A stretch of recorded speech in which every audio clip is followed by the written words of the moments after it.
생각보다 오래 걸렸네. 솔직히 한 달은 더 갈 줄 알았는데. 그 말에 가슴이 찢어지는 것 같았어요. 민서는 계속 말했습니다. 너 같은 남자는 쉬운 편이야.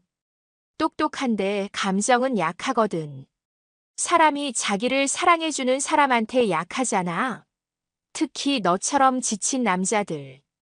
위로 한 스푼이면 금방 빠지지. 저는 말을 잇지 못했어요. 숨이 가빠지고 머리가 멍했습니다. 안녕하세요. 특종 실화 채널입니다. 오늘의 실화 사연 들어보실까요? 안녕하세요. 저는 정지훈이라고 합니다. 서울의 한 대학병원에서 레지던트로 일하고 있어요. 의사라는 직업이 화려해 보일 수 있지만 실상은 매일 밤샘 당직과 끝없는 차트 기록에 지쳐가는 평범한 사람입니다. 제 이야기는 약 1년 전 병원 근처 작은 피부관리숍에서 시작됩니다. 그녀를 처음 본 건 정말 지쳐있던 날이었습니다. 대학병원 레지던트 4년 차로 근무하면서 응급실, 당직에 외래되기까지 하루 16시간 근무가 일상이 되어버렸죠. 그날도 마찬가지였습니다. 인턴은 허처방을 하고 보호자는 고래고래 소리 지르고 교수님은 나만 보면 한숨을 쉬었어요. 다 끝나고 나니 밤 10시.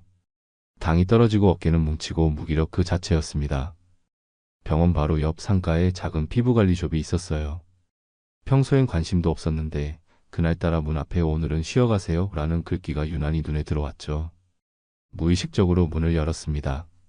잔잔한 아로마 향기, 따뜻한 조명. 마치 다른 세계에 온 기분이었어요. 그리고 그 안에 민서가 있었습니다. 어서 오세요. 처음 오시죠? 이 민서의 목소리도 얼굴도 말투도 조용하고 단정했어요. 화장기 거의 없는 얼굴에 머리는 단정하게 묶여 있었습니다. 민서라는 이름표를 단 그녀는 제가 말을 꺼내기도 전에 제 표정을 읽고는 이렇게 말했어요. 의사 선생님이시죠? 병원 가운 주머니가 보여서요. 요즘 많이 힘드신 것 같네요. 그 말 한마디에 목이 잠겼습니다. 그 누구도 제 상태에 관심을 가진 적이 없었거든요. 그저 의사라는 타이틀 하나로 다들 강하길 바랐고 실수 없이 완벽하게 기대했죠. 하지만 그 순간 저는 그냥 한 사람으로 봐주는 느낌을 받았습니다. 민서는 제 어깨를 조심스럽게 눌렀고 저는 그 손길에 긴장이 풀리는 게 느껴졌어요. 관리받는 내내 이상할 정도로 마음이 놓였습니다. 마치 오래전부터 알고 지낸 사람처럼 편했어요. 말은 많지 않았지만 침묵마저도 따뜻했습니다. 선생님 같은 분들이 제일 관리가 필요하신데 항상 자신은 뒷전이시잖아요. 민서가 말했습니다. 저희 가게는 의료진 할인도 있어요. 다음에 또 오세요. 관리를 끝내고 나왔을 때 밤 공기가 훨씬 부드럽게 느껴졌어요. 단골이 되어야겠다고 이유 없이 그렇게 생각했습니다. 그 후로 저는 자주 그 가게를 찾았어요. 피부 때문에 목이 아파서 뻐근해서. 핑계는 많았지만 사실은 민서가 보고 싶어서였습니다. 민서도 절 기억해줬어요. 절 볼 때마다 웃었고 커피를 내오고 제 이야기를 잘 들어줬습니다. 지훈 씨는 어떻게 의사가 되셨어요? 민서가 어느 날 물었습니다. 그냥 부모님이 원하셨고 저도 적성에 맞았어요. 가족분들은요? 다들 서울에 계세요. 부모님은 대전에 계시고 저 혼자 올라와 있어요. 민서는 제 대답마다 진심으로 관심을 보이며 고개를 끄덕였습니다. 그 작은 가게에서 저는 점점 의사 정지훈이 아닌 그냥 지훈이 되어갔어요. 어느 날은 제가 너무 지쳐 잠들었는데 깨보니 담요가 덮여 있었습니다. 민서는 아무 말 없이 조용히 책을 읽고 있었어요. 그 순간 심장이 철렁했습니다. 이 사람 진짜다라는 생각이 들었어요. 미안해요. 잠들어 버려서 제가 말했습니다. 괜찮아요. 지훈 씨는 정말 쉬는 법을 모르시나 봐요. 항상 긴장하고 계시잖아요. 병원에서 저를 환자 취급하는 사람들, 동료들 사이에선 경쟁자일 뿐인 관계들. 그 속에서 민서만큼은 저를 사람 대 사람으로 대해줬습니다. 그게 너무 고마웠어요. 그리고 조금씩 사랑이 시작됐습니다. 민서와의 관계는 자연스럽게 깊어졌어요. 처음엔 손님과 직원이었지만 어느 순간부터 민서는 제 일상에 녹아들었습니다. 지훈 씨 아침 잘 챙겨 드세요. 요즘은 어떤 과 스케줄이 가장 힘들어요. 민서는 의사라는 제 직업을 부담스러워하거나 경계하지 않았어요. 그게 저에겐 정말 큰 위안이었습니다. 민서는 작은 도시락을 싸왔고 제가 좋아하는 반찬들을 기억해줬어요. 야근하는 날이면 간단한 샌드위치라도 챙겨주며 꼭 따뜻한 차를 함께 들고 왔습니다. 이렇게까지 신경 써주시는 분은 처음이에요. 제가 말했습니다. 당연한 거예요. 지훈 씨는 항상 다른 사람들을 돌보잖아요. 누군가는 지훈 씨를 돌봐야죠. 그럴 때면 마음 깊은 곳에서 이 여자랑 오래 가고 싶다는 생각이 들었어요. 어느 날 민서 가게에 꽃을 보냈습니다. 장미도 백합도 아닌 해바라기였어요. 햇빛처럼 제게 기운을 줬던 사람에게 어울리는 꽃이라 생각해서였습니다. 민서는 처음엔 당황한 듯 웃더니 다음날 제가 찾아갔을 때 작은 액자를 보여줬어요. 고마워요. 이거 제가 좋아하는 문구예요. 액자 안엔 이렇게 적혀 있었습니다. 햇빛은 언제나 어딘가에 있다.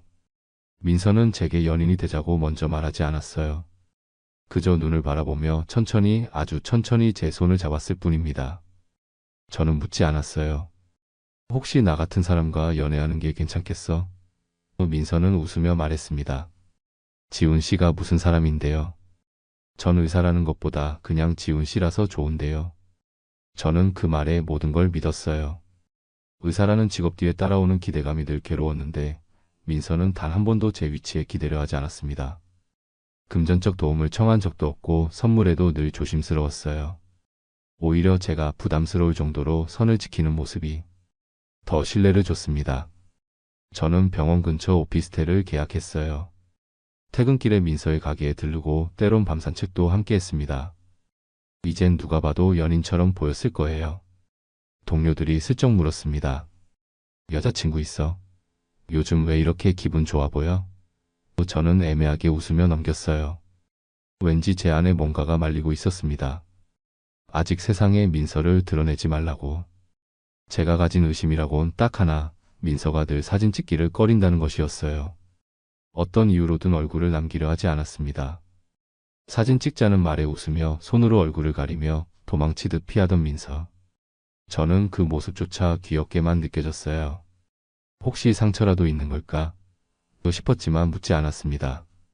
민서가 말하고 싶을 때 말해주겠지 그렇게 믿었어요. 민서와 함께 있을 때면 제가 더 나은 사람이 된 느낌이 들었습니다. 민서를 위해 일찍 일어나고 바쁘더라도 시간을 내고 툴툴대던 성격도 꽂히게 됐어요. 사람들이 말했습니다. 요즘 너 되게 부드러워졌다. 그게 다 민서 덕분이었어요. 민서라는 사람은 제 삶의 봄 같은 존재였습니다. 그래서 점점 더 큰 꿈을 꾸기 시작했어요. 이 여자를 제 인생에 남기고 싶다는 꿈. 단순한 연애가 아니라 함께 미래를 나누는 관계. 사랑이라는 게 이렇게 잔잔하게 들어올 수 있는 거라면 그게 진짜라는 생각이 들었습니다. 하지만 그 모든 믿음이 착각일 수도 있다는 걸. 그땐 몰랐어요. 정말 몰랐습니다. 어느 순간부터 민서는 자꾸 뒤를 돌아봤어요. 우리 관계는 여전히 평온한 것처럼 보였지만 어느 날부터인가 민서의 얼굴에 작은 그늘이 드리우기 시작했습니다. 어디서 많이 본 듯한 표정. 위험을 눈치챈 사람만이 짓는 묘한 경계심. 그날은 평소처럼 같이 마트에 갔다가 제가 채소 코너를 보고 돌아왔을 때 민서가 사라져 있었어요. 주차장으로 나와보니 민서가 어딘가를 힐끔거리며 전화를 받고 있었습니다. 목소리는 낮았고 표정은 딱딱하게 굳어 있었어요. 괜찮아? 제가 물었습니다. 아, 응. 그냥 가게 재료 납품하는 업체가 갑자기 바뀌어서 헷갈렸어. 웃으며 넘겼지만 민서의 손끝이 떨리고 있었어요. 그날 이후로 민서는 밖에서 자주 고개를 숙이기 시작했습니다. 모자를 쓰고 마스크를 착용하고 심지어 장갑까지 꼈어요. 요즘 왜 이렇게 조심해? 제가 물었습니다. 피부관리사잖아. 손이 자산이니까. 그럴싸한 핑계였지만 그때부터 제 안에 의심이 스멀스멀 자라났어요. 어느 날 저녁 우리는 강남의 한 레스토랑에서 식사를 하고 있었습니다. 민서는 평소보다 화려하게 차려입었고 제가 좋아하는 와인을 주문했어요. 분위기가 좋았습니다. 그런데 갑자기 옆 테이블에서 누군가가 민서를 향해 손을 흔들었어요. 하연 씨, 맞죠? 와, 오랜만이네요. 민서의 얼굴이 순간 하얗게 변했습니다. 그녀는 빠르게 고개를 돌려 그 사람을 보더니 미소를 지으며 대답했어요. 아, 안녕하세요. 네, 오랜만이네요. 그 남자는 우리 테이블로 다가왔습니다. 비즈니스 정장 차림에 고급스러운 시계를 차고 있었어요. 여기서 뵐 줄이야. 아직도 그 일하세요? 아, 실례했네. 소개해 주실래요? 민서는 잠시 망설이더니 말했습니다. 아, 네. 이쪽은 제 예비 남편 정지훈이에요. 의사예요. 지훈 씨 이분은 예전에 알던 분이야. 남자는 제게 명함을 건넸습니다. 강남 VIP 클럽 지배인 박성민이라고 적혀 있었어요. 그는 민서를 향해 의미심장한 미소를 지었습니다. 하연 씨가 결혼할 거라니 축하해요. 의사 사모님이라. 정말 대단하네요.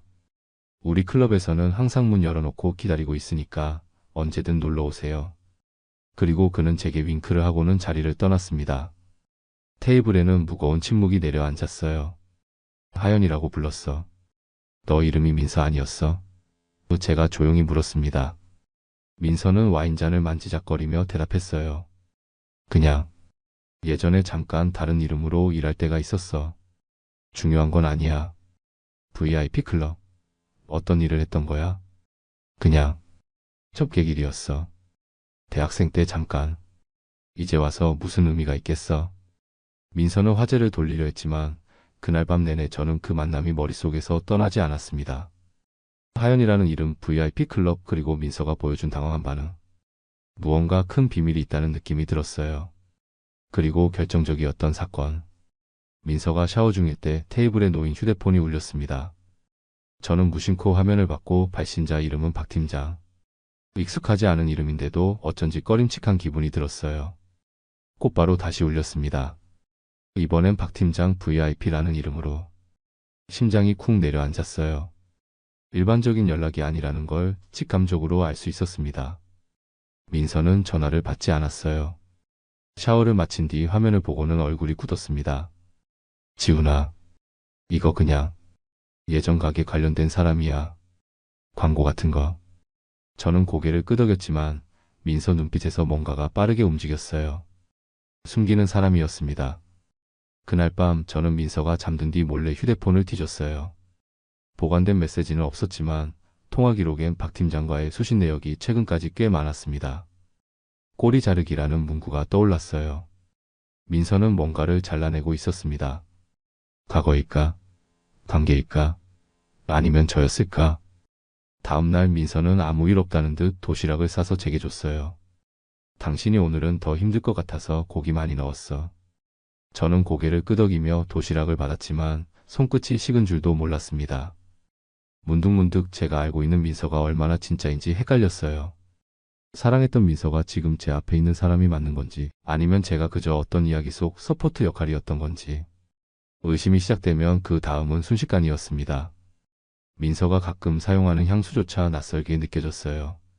이 향, 강남에서 익숙하게 맡았던 건데, 대학교 시절 선배들이 데려갔던 그런 곳에서 저는 이 향기를 맡은 적이 있었습니다. 어쩌면, 아니 설마. 그렇게 생각하면서도 마음속 어딘가에선 이미 저는 결론을 내려버리고 있었는지도 모릅니다. 의심은 점점 커져갔습니다. 민서의 이중적인 모습, 숨겨진 과거, 그리고 하연이라는 이름. 모든 것이 제 머릿속에서 맴돌았어요. 하지만 저는 아직도 민서를 사랑했습니다. 아니, 제가 알고 있던 민서를 사랑했던 거죠. 어느 날 밤 병원 당직을 마치고 집에 돌아왔을 때였어요. 민서는 거실에 앉아 노트북을 보고 있었습니다. 제가 들어오자 화들짝 놀라 화면을 닫았어요. 왜 이렇게 일찍 왔어? 오늘 12시까지 당직이라며. 응급 환자가 없어서 일찍 끝났어. 뭐 보고 있었어? 민서는 미소를 지으며 노트북을 덮었습니다. 아무것도 아니야. 그냥 가게 매출 정리하고 있었어. 저는 씻으러 화장실로 들어갔어요. 샤워를 하면서도 민서의 당황한 표정이 계속 떠올랐습니다. 뭔가 숨기고 있다는 느낌이 강하게 들었어요.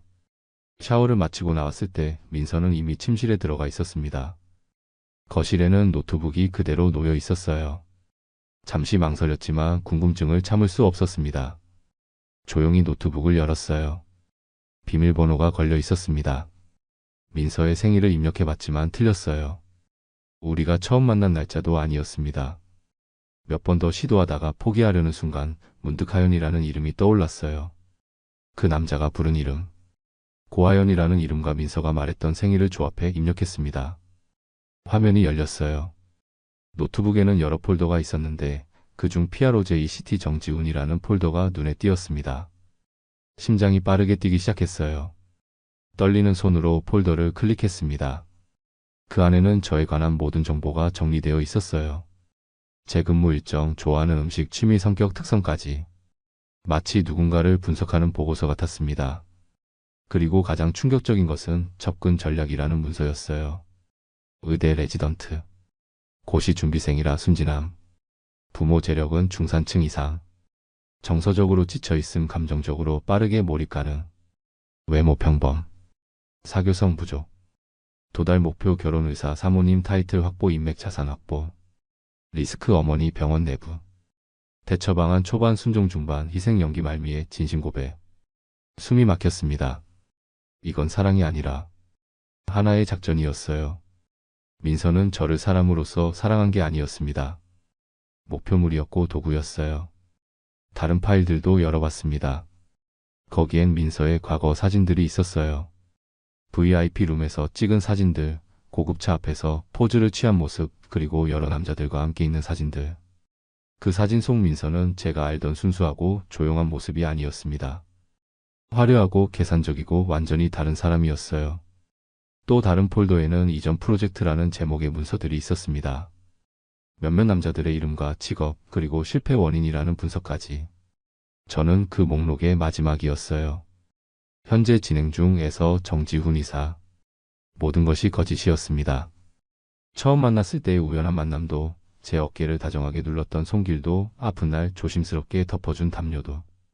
제가 먼저 다가갔다고 믿었지만 사실 모든 유도는 민서가 먼저였어요. 민서는 제가 원하는 순수한 사람을 아주 잘 연기했습니다. 노트북을 덮고 소파에 주저앉았어요. 머릿속이 하얘졌습니다. 이 모든 게 꿈이길 바랐지만 현실이었어요. 제 사랑은 처음부터 계산된 함정이었습니다. 침실 문이 열리고 민서가 나왔어요. 제 표정을 보더니 노트북을 바라봤습니다. 그녀의 얼굴이 순간 굳었어요. 봤구나.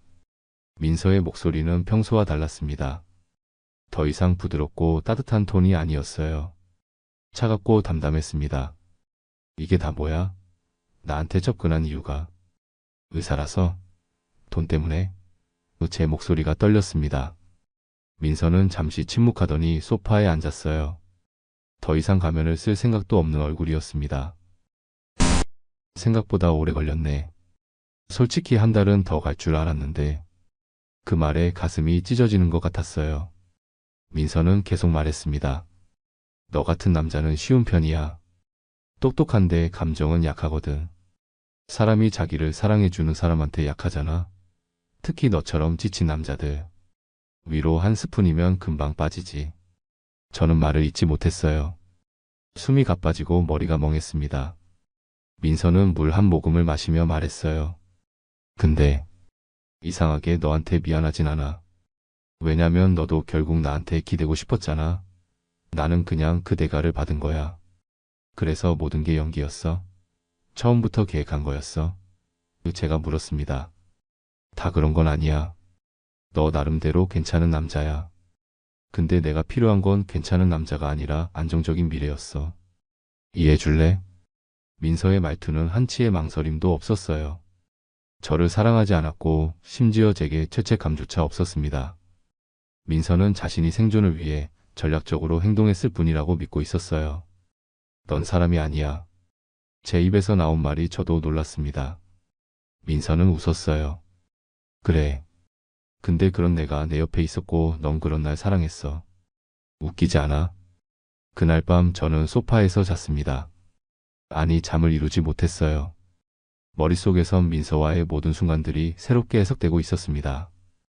그 모든 다정함과 배려가 계산된 연기였다는 사실이 너무 고통스러웠어요. 아침이 되자 민서는 마치 아무 일도 없었다는 듯 커피를 내렸습니다. 더 이상 가면을 쓰지 않은 채로요. 이제 어떻게 할 거야? 민서가 물었습니다. 저는 그저 멍하니 창밖을 바라봤어요. 어떻게 해야 할지 정말 모르겠습니다. 그날 이후 우리 사이엔 어떤 말도 오가지 않았어요. 하지만 그 침묵 속에서 저는 민서의 진짜 얼굴을 다시 보기 시작했습니다. 민서. 아니, 고아연. 민서는 저와 있을 때는 의사 사모님이라는 가면을 썼고 밖에선 새로운 인맥과 커리어를 쌓아가기 시작했어요. 일주일이 지났을까요? 민서는 갑자기 제게 말을 걸었습니다. 지훈아, 우리 이렇게 계속 침묵하면서 살 순 없잖아. 이제 어떻게 할 거야? 저는 창밖을 바라보며 대답했어요.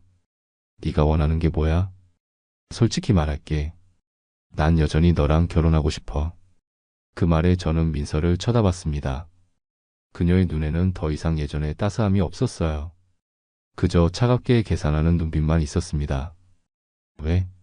아직도 내가 필요해? 물론이지. 너는 의사고 앞으로 전문의가 될 거야. 안정적인 수입, 사회적 지위. 내가 원하는 모든 것이 있어. 민서의 솔직함에 오히려 말문이 막혔어요. 그녀는 계속 말했습니다. 지훈아, 세상에 순수한 사랑만으로 사는 사람이 어디 있어? 다들 뭔가를 계산하고 타협하면서 살아가는 거야. 나는 그냥 그걸 좀 더 솔직하게 인정할 뿐이지. 그래서 내가 뭘 어쩌길 바라는 건데? 그냥 현실을 받아들이고 함께 살자는 거야. 나도 너한테 필요한 걸 줄 수 있어. 완벽한 의사 부인 역할, 사회생활에서의 지원, 네가 원하는 모든 것. 민서의 제안은 너무나 비정상적이었지만 이상하게도 현실적으로 들렸어요. 그녀는 자신의 계산을 숨기지 않았고 그것이 오히려 솔직하게 느껴졌습니다. 사랑 없이 그렇게 살 수 있을 것 같아. 제가 물었어요. 사랑. 그건 시간이 지나면 다 변하는 거야. 중요한 건 서로에게 필요한 사람이 되는 거지. 민서의 말에 반박할 수 없었습니다. 어쩌면 그녀 말이 맞을지도 모른다는 생각이 들었어요. 사랑이라는 감정은 결국 변하고 남는 건 현실적인 부분들이니까요.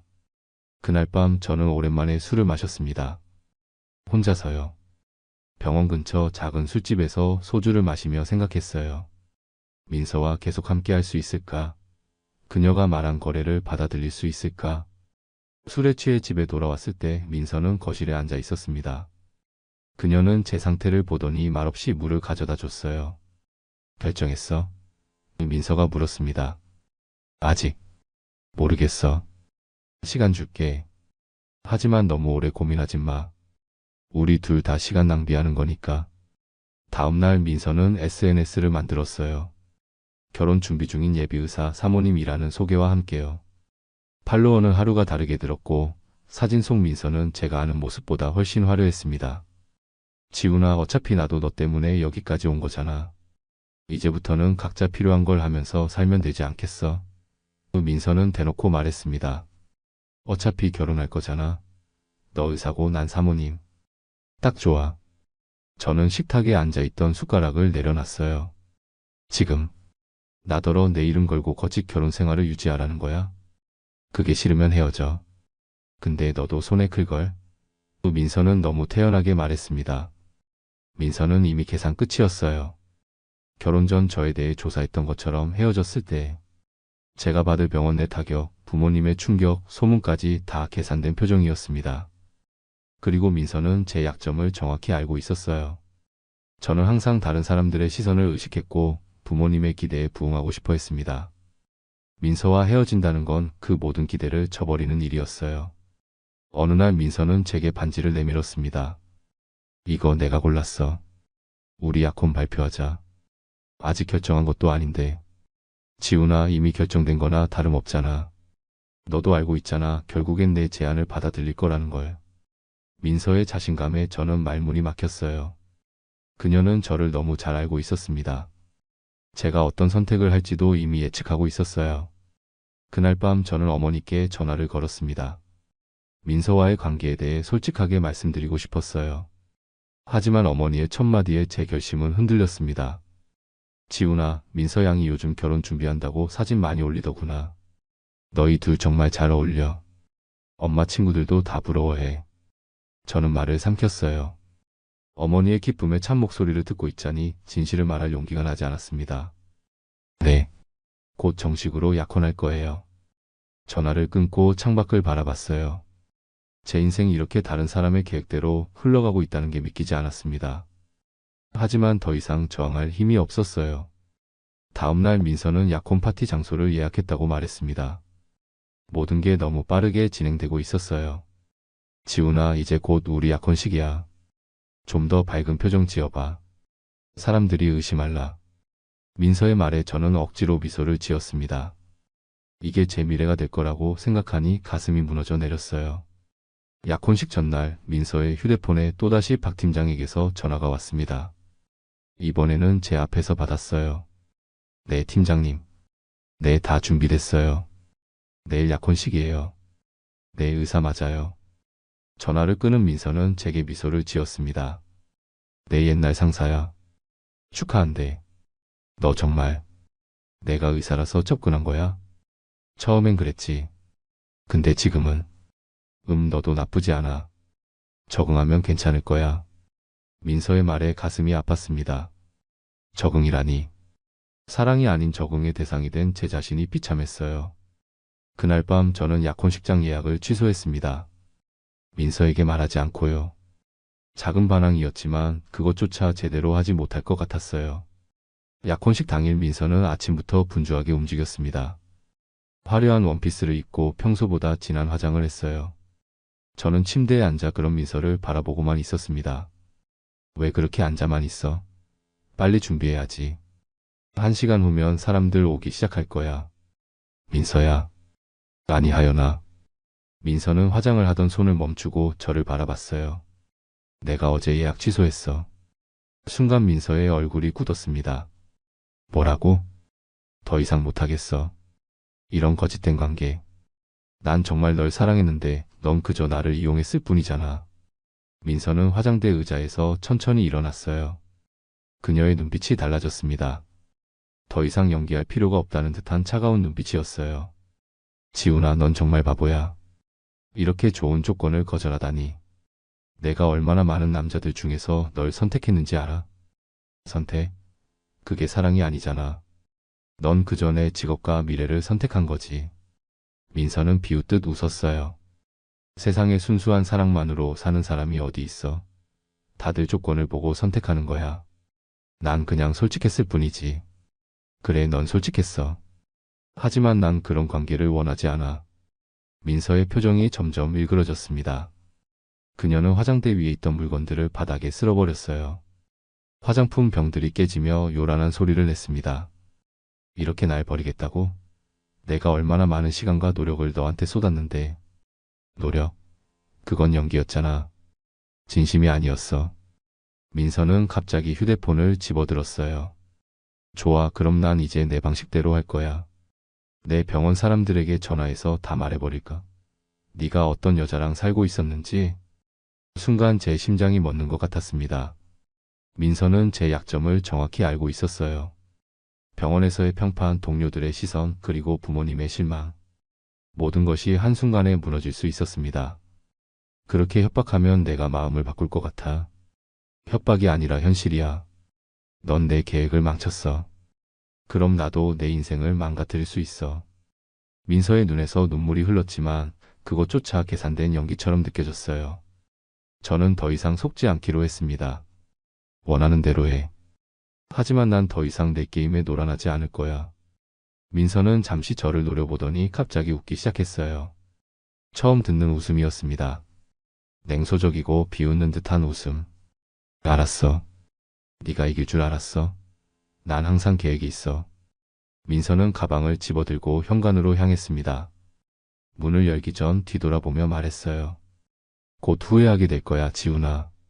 내가 얼마나 완벽한 파트너였는지 깨닫게 될 날이 올 거야. 문이 닫히고 집안에 정적이 흘렀습니다. 마치 오랜 악몽에서 깨어난 것 같은 기분이었어요. 하지만 동시에 무언가 큰 것을 잃은 듯한 공허함도 느껴졌습니다. 그날 오후 저는 병원에 출근했어요. 평소와 다름없이 환자들을 보고 차트를 작성했습니다. 하지만 마음은 계속 불안했어요. 민서가 정말 무슨 짓을 할지 모른다는 두려움이 있었습니다. 퇴근 무렵 동료 한 명이 다가왔어요. 지훈아, 오늘 약혼식 아니었어? 왜 병원에 있어? 아, 취소됐어. 뭐? 왜? 어제까지만 해도 내 여자친구가 SNS에 사진 올리면서 들떠 있던데. 저는 어깨를 으쓱했어요. 그냥 안 맞는 것 같아서. 동료는 의아한 표정을 지었지만 더 묻지 않았습니다. 그날 밤 집으로 돌아가는 길이 무척 길게 느껴졌어요. 민서가 아직 집에 있을까? 아니면 정말 떠났을까? 현관문을 열자 어두운 집안이 저를 맞이했습니다. 민서의 물건들은 대부분 사라져 있었어요. 마치 그녀가 이곳에 살았던 적이 없는 것처럼. 하지만 화장대 위에는 작은 쪽지가 놓여 있었습니다. 지훈아, 넌 정말 좋은 사람이야. 하지만 난 좋은 사람이 필요한 게 아니었어. 언젠가 다시 만나게 될지도 몰라. 그때는 네가 나를 더 이해할 수 있길 바랄게. 애서하연. 쪽지를 구겼습니다. 이것조차 민서의 연기 중 하나처럼 느껴졌어요. 좋은 사람이라는 말로 제 마음을 다시 흔들려는 시도 같았습니다. 그날 밤 저는 오랜만에 편안하게 잠들었어요. 하지만 다음날 아침 휴대폰이 쉴 새 없이 울리기 시작했습니다. 병원 동료들, 친구들, 심지어 어머니까지 모두 같은 질문을 했어요. 이게 다 무슨 일이야? 떨리는 손으로 SNS를 열었습니다. 민서의 계정에는 새로운 게시물이 올라와 있었어요. 의사와의 약혼이 취소된 진짜 이유에서 그가 숨겨온 이중생활.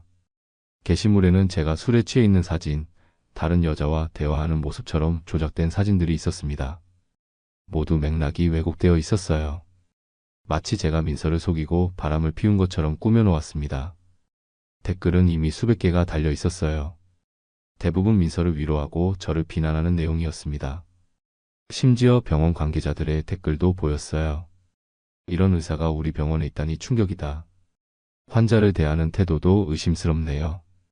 가정도 책임지지 못하는 사람이 어떻게 환자를 책임지나요? 순간 머리가 하얘졌습니다. 민서는 제 약점을 정확히 알고 있었어요. 제가 가장 소중히 여기는 것이 직업적 평판이라는 것을. 그리고 그것을 가장 효과적으로 무너뜨리는 방법도 알고 있었습니다. 휴대폰이 다시 울렸어요. 병원장님이었습니다. 정 선생, 내 방으로 좀 와보게. 이제 모든 것이 무너지기 시작했습니다. 민서는 떠났지만 그녀가 남긴 상처는 이제 막 시작되고 있었어요. 병원장실로 향하는 발걸음이 무거웠습니다. 복도를 지나는 동안 동료들의 시선이 느껴졌어요. 수군거림, 의심의 눈초리, 그리고 동정 어린 표정들. 모두가 민서의 게시물을 본 것 같았습니다. 병원장님은 책상 앞에 앉아 심각한 표정으로 저를 맞이했어요. 정 선생, 자네 요즘 무슨 일이 있나? SNS에 올라온 글들이 병원 내부까지 퍼지고 있어. 병원장님, 그건 모두 거짓입니다. 제 약혼녀. 아니, 전 여자친구가 악의적으로 퍼뜨린 거예요. 병원장님은 깊은 한숨을 내쉬었습니다. 사실 여부를 떠나서 이런 소문은 병원 이미지에 치명적이야. 특히 자네처럼 환자와 직접 대면하는 의사라면 더욱 그렇지. 제가 어떻게 해야 할까요? 일단 한 달 정도 휴직을 권고하고 싶네. 소문이 잠잠해질 때까지. 그리고 법적 대응도 고려해보게. 명예훼손으로 고소할 수 있을 거야. 병원장님의 말씀은 합리적이었지만 제 귀에는 사형 선고처럼 들렸어요. 수년간 쌓아온 경력과 신뢰가 한순간에 무너지는 기분이었습니다. 병원을 나오는 길에 동기 하나가 다가왔어요. 지훈아, 미안한데 너 와이프. 아니, 전 여자친구가 원래 그런 사람이었어. 병원 단체 채팅방에 더 심한 내용들이 돌고 있어. 어떤 내용? 그녀가 네가 의사라서 접근했다는 걸 알고도 계속 만났다는 거.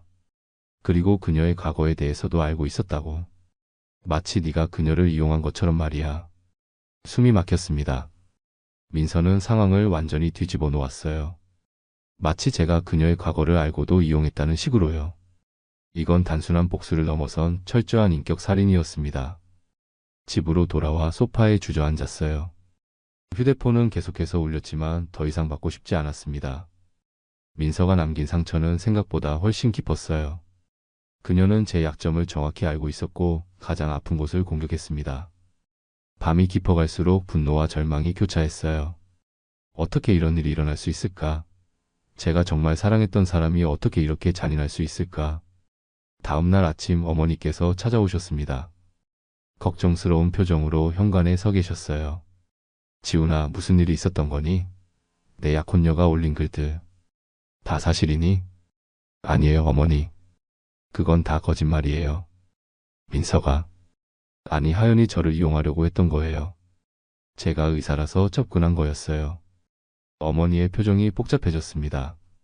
그런데 왜 그 아이가 이런 글을 올렸을까? 무슨 일이 있었던 거니? 저는 모든 것을 털어놓았어요. 민서의 계획적인 접근, 노트북에서 발견한 문서들, 그리고 약혼식 취소까지. 어머니는 말없이 들으시다가 제 손을 꼭 잡아주셨습니다. 지훈아, 네가 그런 사람을 만났다니 정말 가슴 아프구나. 하지만 이제라도 알게 되어 다행이야.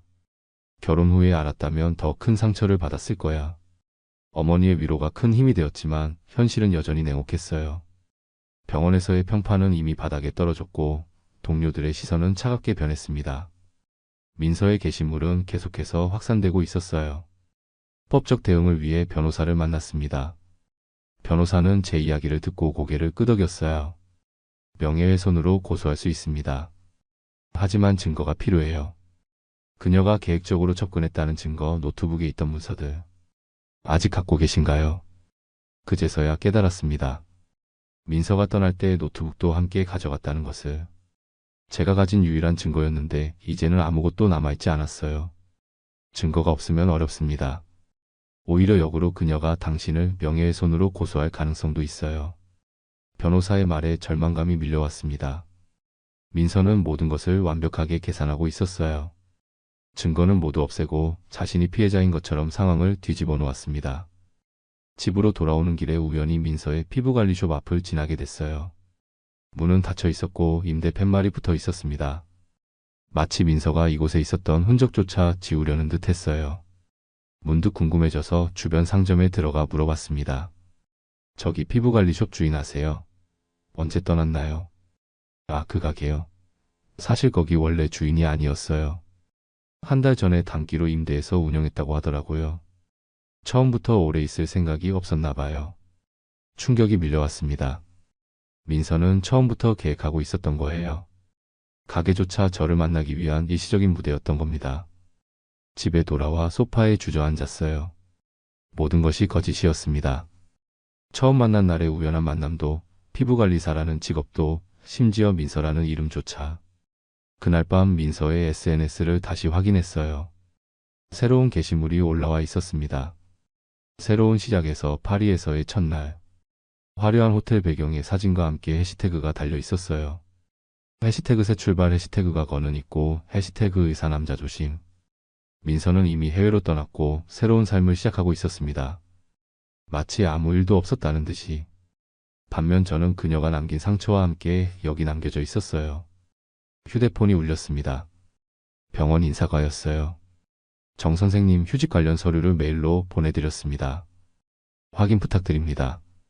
네, 알겠습니다. 전화를 끊고 창밖을 바라봤어요. 비가 내리기 시작했습니다. 마치 하늘도 제 마음을 아는 것처럼. 민서는 제 인생에 태풍처럼 들어와 모든 것을 흔들어 놓고 떠났습니다. 그리고 저는 그 잔해 속에서 어떻게 다시 일어서야 할지 막막했어요. 휴직 첫날 저는 하루 종일 집에만 있었습니다. 창밖을 바라보며 지난 몇 개월을 되돌아봤어요. 민서와의 만남, 사랑에 빠진 순간들, 그리고 모든 것이 거짓이었다는 충격적인 진실까지. 마치 누군가의 인생을 영화처럼 보는 기분이었습니다. 휴대폰은 꺼두었어요.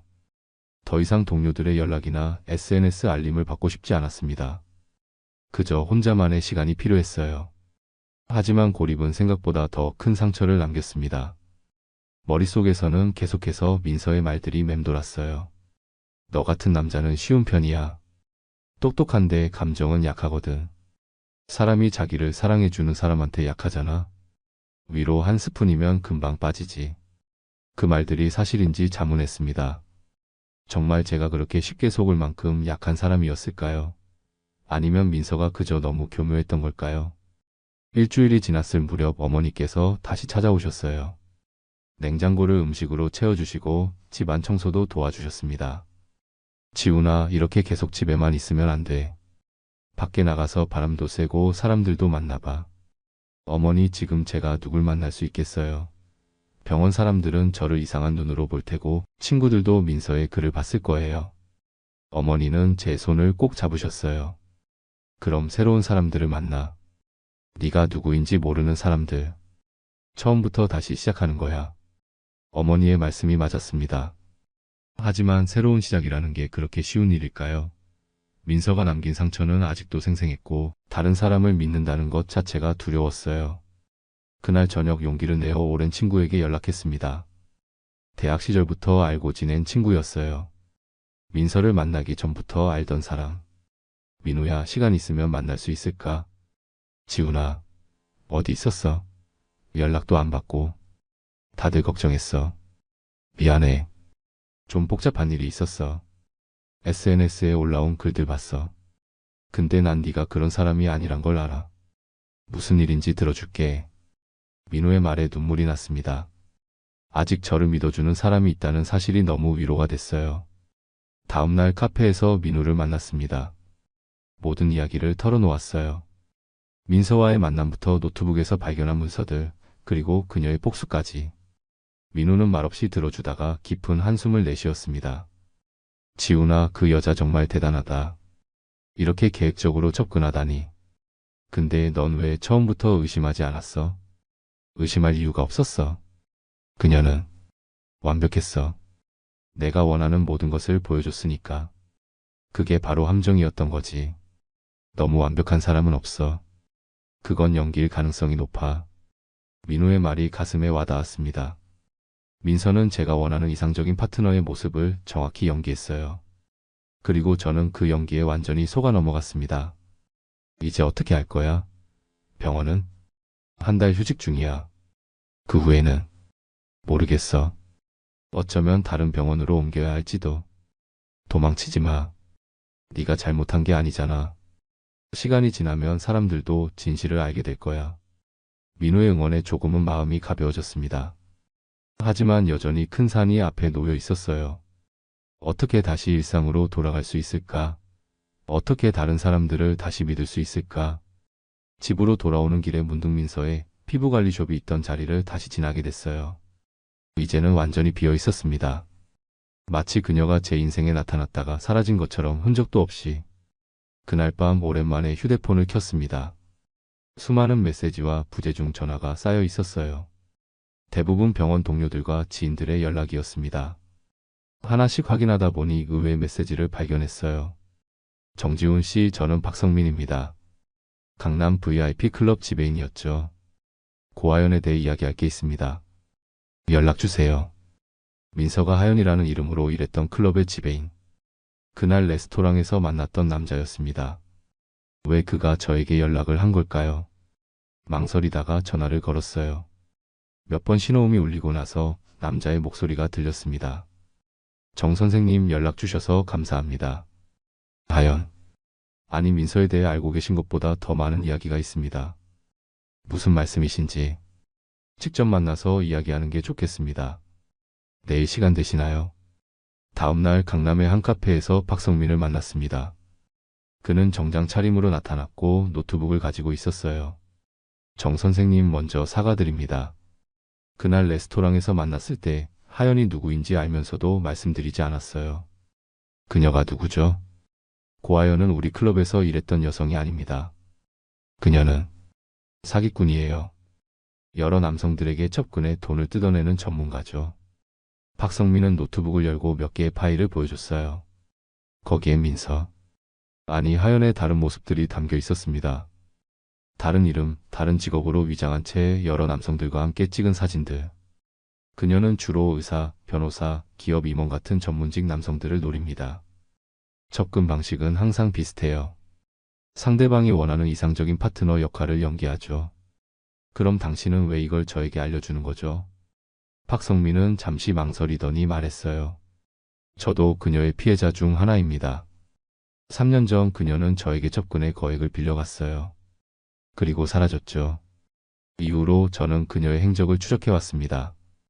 그럼 왜 그날 레스토랑에서 그녀가 저를 알아보지 못할 거라 생각했어요. 저도 많이 변했으니까요. 하지만 그녀는 저를 기억했고 그 후로 더 조심하기 시작했습니다. 박성민의 이야기를 들으며 점점 더 혼란스러워졌어요. 민서는 단순한 기회주의자가 아니라 전문적인 사기꾼이었던 겁니다. 그리고 저는 그녀의 많은 피해자 중 하나에 불과했어요. 정 선생님, 제가 이 이야기를 하는 이유는 당신이 법적 대응을 하는 데 도움이 될 수 있을 것 같아서예요. 저에게는 그녀의 과거 행적에 대한 증거가 있습니다. 그걸로 충분할까요? 그녀는 이미 해외로 떠났다고 하던데. 파리에 있다고요? 그건 거짓일 가능성이 높습니다. 그녀는 항상 SNS로 가짜 위치를 만들어내죠. 실제로는 다른 도시에서 다음 피해자를 찾고 있을 겁니다. 박성민의 말에 갑자기 희망이 생겼습니다. 민서에 대한 진실을 밝히고 제 명예를 회복할 수 있을지도 모른다는 생각이 들었어요. 도와주시겠어요? 네, 그럴게요. 우리 같은 피해자들이 더 이상 생기지 않았으면 합니다. 그날 이후 저는 박성민과 함께 민서의 과거를 추적하기 시작했습니다. 그녀가 남긴 흔적들, 다른 피해자들의 증언, 그리고 그녀의 실제 신원에 대한 정보까지. 모든 것이 점점 명확해지기 시작했어요. 민서는 저에게 접근하기 전에도 이미 여러 남성들을 속여왔습니다. 그리고 그 패턴은 항상 비슷했어요. 상대방의 약점을 파악하고 그에 맞는 이상적인 파트너를 연기한 뒤 신뢰를 얻어 이용하는 방식. 이 모든 정보를 가지고 변호사를 다시 만났습니다. 이번에는 훨씬 더 강력한 증거를 가지고요. 이 정도면 충분합니다. 명예훼손 소송을 제기할 수 있어요. 그리고 그녀의 다른 범죄 행위에 대해서도 수사를 요청할 수 있습니다. 변호사의 말에 안도감이 밀려왔어요. 드디어 진실이 밝혀질 수 있을 것 같습니다. 지금까지의 제 이야기를 들어주셔서 감사합니다. 제가 겪은 일을 요약하자면 저는 병원에서 지친 하루를 보내다 우연히 들른 피부관리숍에서 민서를 만나 사랑에 빠졌습니다. 민서는 제게 위로와 안정을 주는 사람처럼 보였고 저는 그런 그녀에게 완전히 마음을 열었어요. 하지만 결혼 준비 중에 민서의 정체가 드러났습니다. 그녀는 처음부터 저를 의사라는 타이틀과 안정적인 미래를 위한 도구로만 보고 접근했던 거였어요. 노트북에서 발견한 PROJCT 정지훈이라는 파일은 민서가 저를 어떻게 유혹하고 결혼까지 이끌어낼지 계획한 전략 문서였습니다. 모든 다정함, 배려, 사랑의 표현이 계산된 연기였다는 사실에 완전히 무너졌어요. 제가 그녀의 계획을 거부하자 민서는 SNS에 거짓 내용을 퍼뜨려 제 명예를 훼손했고 병원에서의 평판까지 위태롭게 만들었습니다. 다행히 그녀의 다른 피해자들과 연결되어 진실을 밝힐 수 있었지만 그 과정에서 받은 상처는 아직도 아물지 않았어요. 지금 저는 이 경험을 통해 어떻게 다시 사람을 믿고 새로운 관계를 시작할 수 있을지 고민하고 있습니다. 여러분이라면 이런 상황에서 어떻게 하시겠어요? 다시 누군가를 믿을 수 있을까요? 아니면 혼자 지내는 편이 더 안전할까요? 사랑이라고 믿었던 것이 사실은 철저한 계산과 연기였다는 것을 알게 된 후 그 상처를 어떻게 치유해 나가야 할지도 모르겠습니다. 지금 저는 너무 혼란스럽고 아파요. 어떤 선택이 저에게 옳은 것인지, 어떻게 해야 이 고통에서 벗어날 수 있을지 정말 모르겠습니다. 여러분의 생각이 궁금해요.